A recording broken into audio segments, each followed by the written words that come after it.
कहानी की शुरुआत होती है और हम डैनी को देखते हैं जो अभी अपनी बहन का मैसेज पढ़ रही है और उसकी बहन ने लिखा है कि वो पूरी दुनिया से तंग आ चुकी है और वो सब कुछ छोड़ के यहाँ से जा रही है और अपने साथ अपने मॉम डैड को भी लेकर जा रही है। वो मैसेज देखते ही डैनी बहुत ही ज़्यादा डर जाती है क्योंकि उसकी बहन को बाइपोलर डिसऑर्डर है और इस बीमारी में इंसान के व्यवहार में बहुत ही जल्दी बदलाव आता है और किसी को पता नहीं होता है कि वो आदमी अब क्या करेगा। इसलिए डैनी डर जाती है क्योंकि उसे इस बात का डर है कि कहीं उसकी बहन सुसाइड न कर ले। इसलिए वो अपनी बहन को कॉल करती है लेकिन उसकी बहन का फ़ोन स्विच ऑफ होता है। डैनी बार बार कोशिश करती है लेकिन उसका संपर्क उसकी बहन से नहीं हो पाता है।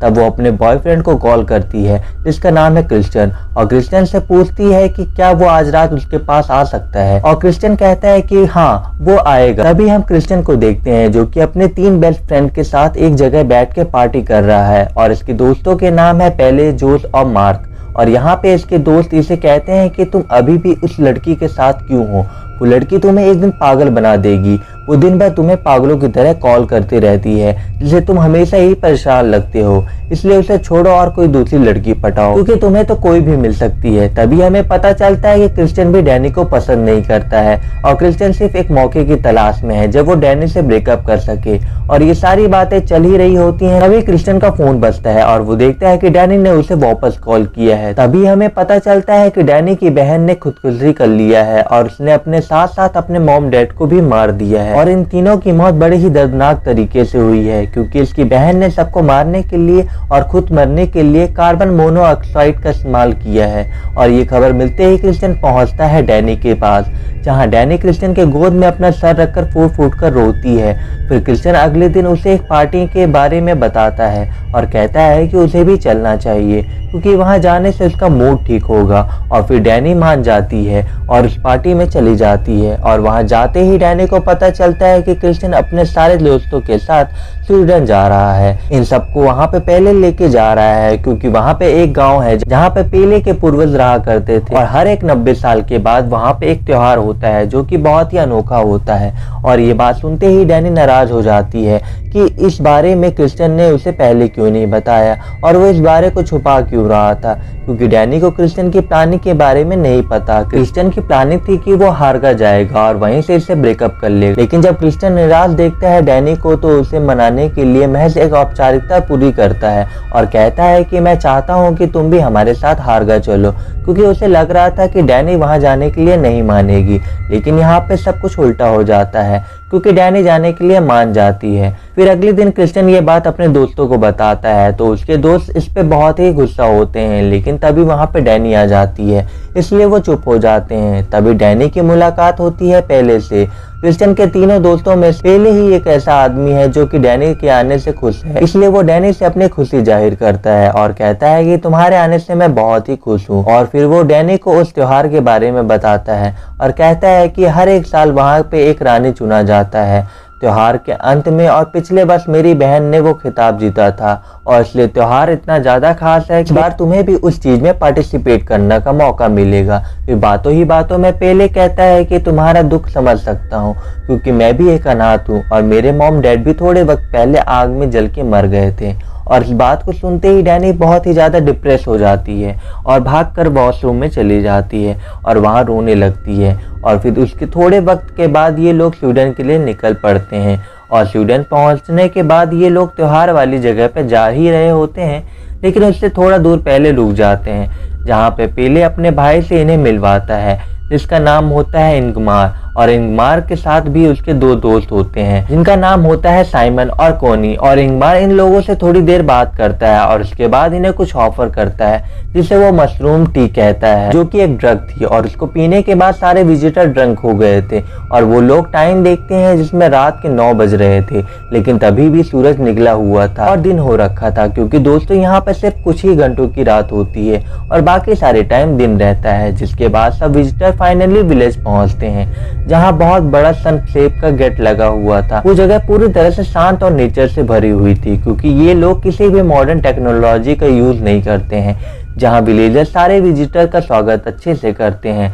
सो अब वो लोग एक डांस परफॉर्म करते हैं जहां मांझा नाम की एक लड़की क्रिश्चियन को देख रही थी और वो उसे अपने पैर से भी टच करती है, मतलब कि वो उसे पसंद करने लग गई थी। तो पहले सबको विलेज का टूर कराता है जहां एक वॉल पर डैनी को काफी सारे लड़कियों की फोटो दिखती है जिनके सिर पर ताज रखा था, क्योंकि इस फेस्टिवल की रानियां थी। गाइस, इस फेस्टिवल में एक डांस कंपटीशन होता है और जो भी लड़की उस डांस कंपटीशन को जीतती है उसे रानी का ताज मिलता है। और फिर उसके नेक्स्ट डे बूढ़े कपल को दिखाया जाता है जिन्होंने सबसे अलग कपड़े पहने हुए थे और यहाँ उन्हें चेयर पर बिठाकर एक पहाड़ पर लेके जाया जाता है। पड़ रही थी जिससे साफ पता चल रहा था दोस्तों कि ये लोग एक तरह का खास रिचुअल परफॉर्म कर रहे हैं। तो फिर वो दोनों ओल्ड कपल अपना हाथ काट जहाँ पर ओल्ड लेडी की मौत हो जाती है पत्थर से टकराने के कारण, लेकिन वो आदमी टूट फूट जाता है, यानी कि वो जिंदा बच जाता है। उसका बस पैर टूट गया था जहाँ वो दर्द के कारण जोर जोर से चिल्ला रहा था, जिसके साथ इस कम्युनिटी के लोग भी वैसे ही चिल्लाने लग जाते हैं जो काफी स्टेंस था। एंड गाइस, वो लोग उसके सर पर लकड़ी के हैमर से वार करते हैं और बहुत ही बुरी तरह से उसे कुचल कर मार देते हैं, जहाँ इन सारे इंसिडेंट को देखकर सारे विजिटर बहुत ज्यादा डर जाते हैं। लेकिन इस ग्रुप की लीडर उन्हें शांत करते हुए बताती है, तो कहती है कि इस हारगा विलेज के ट्रेडिशन के अनुसार हर इंसान की उम्र 72 साल की होती है, यानी कि 72 साल का उसका जीवन काल होता है,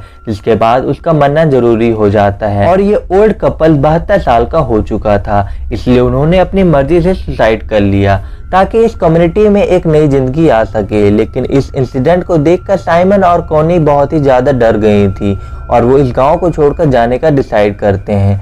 लेकिन जब कॉनी पैकिंग करके बाहर आती है और अपना सामान लेकर और साइमन को ढूंढती है तो वो उसे वहां पर नहीं मिलता, जहाँ एक बंदी से पूछने पर उसे पता चलता है कि वो उससे ऑलरेडी ट्रेन स्टेशन जा चुका है। सो अब कॉनी को डाउट होता है और उसे काफी अजीब लगता है क्योंकि वो उसे अकेले छोड़कर ऐसे तो कभी भी नहीं जा सकता था, मतलब कि इन लोगों ने ही साइमन को मार दिया है। फिर डैनी भी यहाँ से जाने का डिसाइड करती है, लेकिन पहले जैसे तैसे करके उसे जाने से रोक लेता है और उसके बाद ये लोग ओल्ड कपल के डेड बॉडीज को जला देते हैं और उनकी अस्थियों को एक पेड़ पे डाल देते हैं जो कि उनके पूर्वजों का पवित्र पेड़ था। और वो लोग इसे पूछते थे, लेकिन मार्क से बहुत बड़ी गलती हो जाती है, वो इस पेड़ पर टॉयलेट कर देता है, जिसे देखकर सारे विलेजर्स बहुत ही गुस्सा हो जाते हैं। मार्क उनसे माफी मांगता है, तब पहले कहता है तुम्हें ऐसा नहीं करना चाहिए था क्योंकि इस पेड़ को ये लोग पवित्र मानते हैं और इसका पूजा करते हैं। फिर हम जोश को देखते हैं, वो इस फेस्टिवल के ऊपर रिसर्च कर रहा था इंफॉर्मेशन कलेक्ट करने के लिए। वो उनकी लाइब्रेरियन के पास जाता है, उसके पास उन लोगों की होली बुक थी जो कि रिचुअल इस फेस्टिवल में हो रही है सब कुछ इस बुक में लिखी है, लेकिन इसके आगे के पेजेस खाली थे।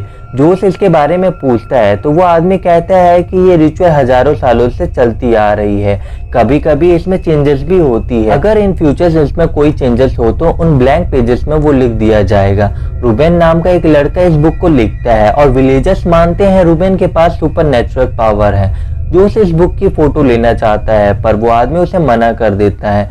अगले दिन ये लोग एक साथ लंच कर रहे होते हैं, तभी एक लड़की आके मार्क को अपने साथ ले जाती है क्योंकि उसने उनके पवित्र पेड़ पे टॉयलेट किया था, तो अब उसे उसकी सजा मिलेगी। एक दिन रात को जोश चुपके से उनकी होली बुक की फोटोज लेने लगता है, तभी मार्क उधर आ जाता है। जोश को लगता है वो उसे रोकने आया है, वो उसके साथ आर्गुमेंट करने लगता है, लेकिन तभी पीछे से कोई उस पर हमला करता है और वो बेहोश हो जाता है। फिर हम उस आदमी का फेस देखते हैं, वो मार्क नहीं था, उसने मार्क का फेस की स्किन पहनी हुई थी, इसका मतलब उन्होंने मार्क को मार दिया है। अगली सुबह डैनी और क्रिश्चियन उनके फ्रेंड जोश और मार्क को ढूंढने लगते हैं क्योंकि कल से वो दोनों गायब हैं। विलेजर्स कहते हैं उनकी होली बुक चोरी हो गई है और उन्हें लगता है ये चोरी मार्क और जोश ने की है। वो दोनों बुक को चुरा के यहाँ से भाग गए हैं। कुछ देर बाद उनकी डांस कंपटीशन स्टार्ट होती है, इनमें डैनी भी पार्टिसिपेट करती है। इस रिचुअल में सारी लड़कियों को एक पोल के आसपास घूमकर डांस करना होगा और आखिर तक जो लड़की टिकी रहेगी उसे क्यों डिक्लेयर कर दिया जाएगा। डैनी आखिर तक टिकी रहती है और उसे क्यों डिक्लेयर कर दिया जाता है,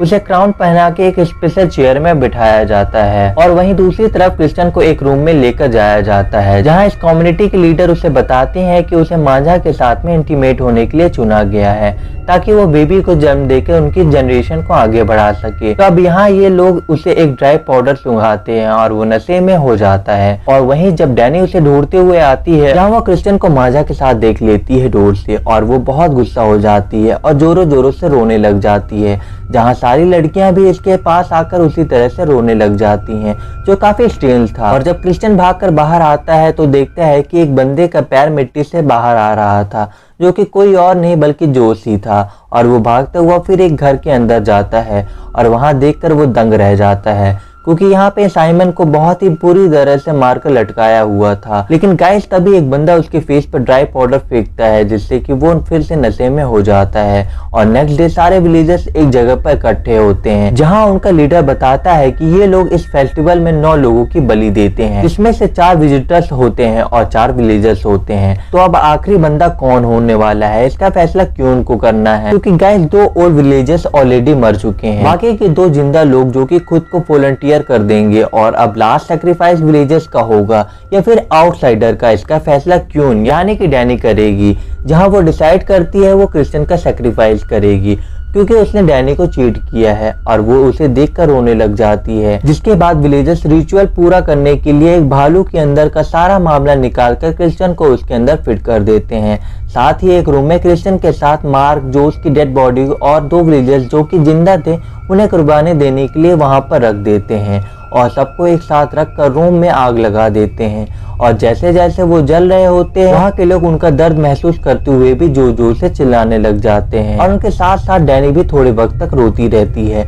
लेकिन एक वक्त ऐसा आता है जब डैनी के चेहरे पर मुस्कान होती है, और ये फिल्म यहीं पर खत्म हो जाती है। और अंत में डैनी के चेहरे पर मुस्कान इसलिए होती है क्योंकि अब उसे जिंदगी में कुछ हासिल हुआ है, और पहली बार उसे इतनी तवज्जो दी गई है कि उसके कहने पर किसी को मार दिया गया है। क्योंकि अभी से पहले डैनी की जिंदगी बिल्कुल निराशा भरी थी, लेकिन आज से उसकी जिंदगी बदल चुकी है, क्योंकि आज उसे खास होने का मौका दिया गया है, और सारे लोगों ने उसे इस बात का एहसास दिलाया है कि वो खास है। इसलिए डैनी अपनी नई जिंदगी की शुरुआत के लिए मुस्कुराती है, और अब कहीं शायद वो यहीं रह जाए। तो दोस्तों, हमारी आज की ये वीडियो यहीं पर खत्म होती है। उम्मीद है कि आपको ये वीडियो पसंद आई होगी। अगर आपको हमारी ये वीडियो पसंद आई है तो इसे लाइक करें और शेयर करें और चैनल को सब्सक्राइब करें। Thank you for watching.